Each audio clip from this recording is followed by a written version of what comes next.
There are few great characters left, especially those that make a difference.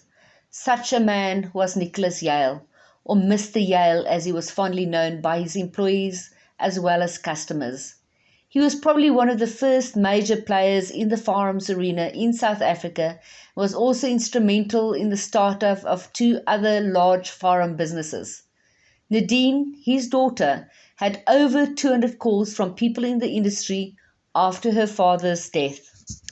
Nicholas was born in Lithuania in 1924. When he was a young boy, his parents moved with him to France, where he went to school and then studied architecture. World War II interrupted his studies, and he and his parents went to live in Spain, where he became a manager of a company that exported fresh fish to the Belgian Congo. In the early 1950s, he was offered a job by a South African company, and he accepted and immigrated to South Africa. Not long after he arrived, the company went bankrupt, and in a new country with no income, he started walking the streets, selling from catalogs as a representative of Spanish manufacturers. He sold gloves, leather goods, and star pistols. In the mid-50s, he rented an office on the 7th floor of a building in Loveday Street in Johannesburg, and in 1962 opened a shop at 100 De Korte Street, Braamfontein. Nadine notes, I just remembered when he was selling gloves and leather goods, he drove all over South Africa with catalogues and samples in his boot. He stopped at every town and often slept in his car because he was so poor. After he started the gun business, he often used to go on road trips all over South Africa visiting dealers, also with samples and catalogues in his boot, but sleeping in hotels, the cheapest ones he could find. In Braamfontein, he expanded the business by starting to sell DWS ammunition and Redfield scopes.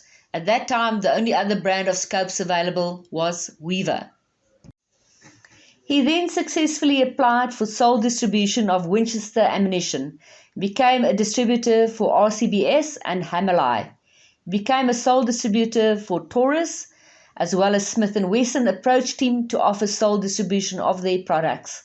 Nicholas Yale was the first export customer for Gamma air guns.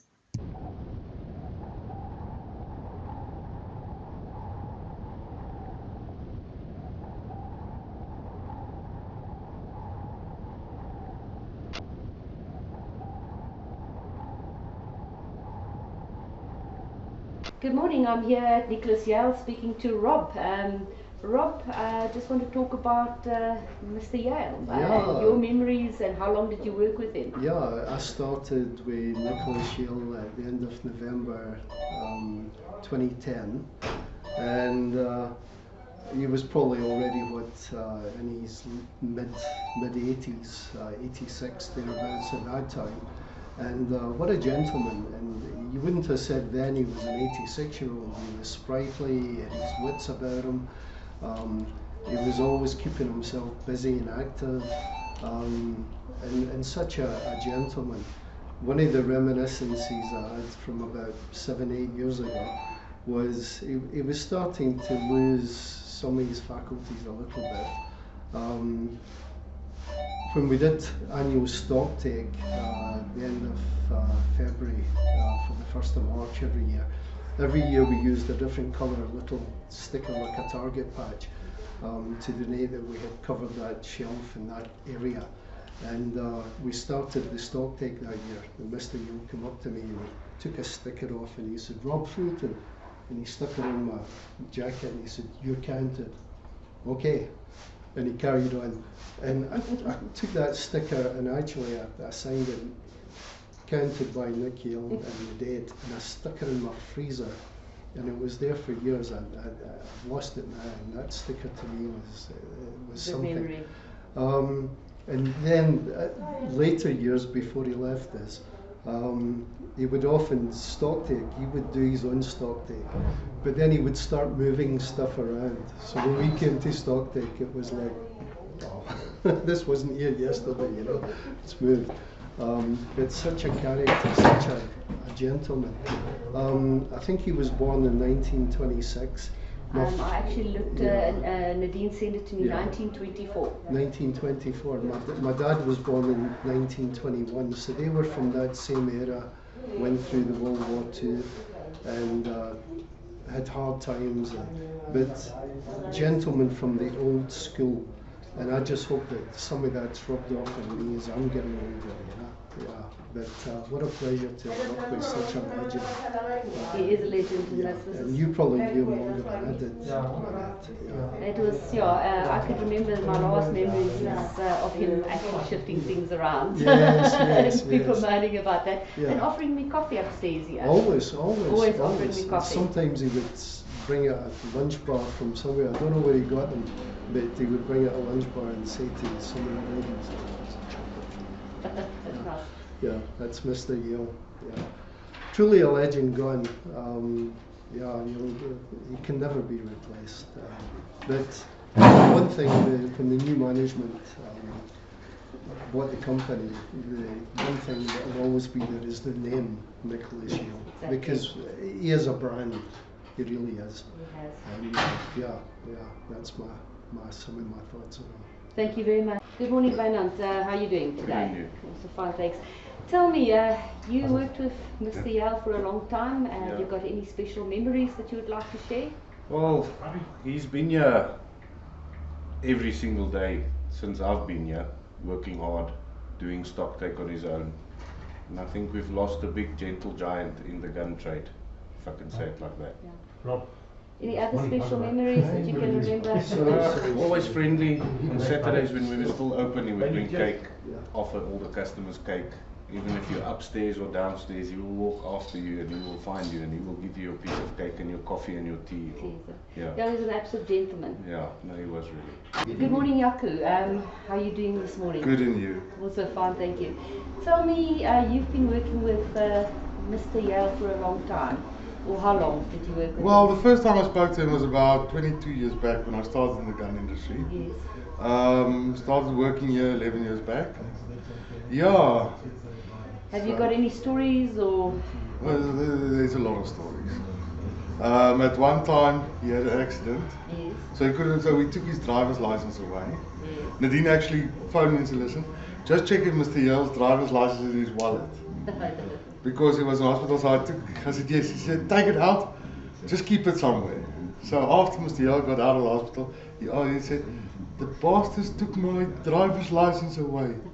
Then I was his chauffeur for about 2 months. Then I took him home, brought him to work and everything. How old was he at that stage?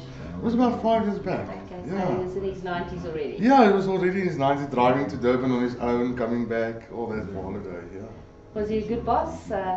Well, we learned a lot from him, to be honest. He taught you that doesn't matter how high up in life you are, how posh you think you are, you can't just take the smaller guys for granted, because one day they might be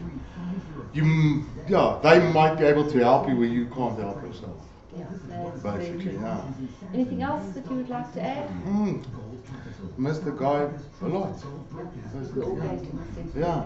Thank you very much for speaking to me. Good morning, Calvin. How are you doing this morning? Fine, thanks. And you? Also fine, thanks. You've been working with Mr Yale for a very long time, since the Braamfontein years. Yeah. Can you tell me a little bit about him and some of your memories with him?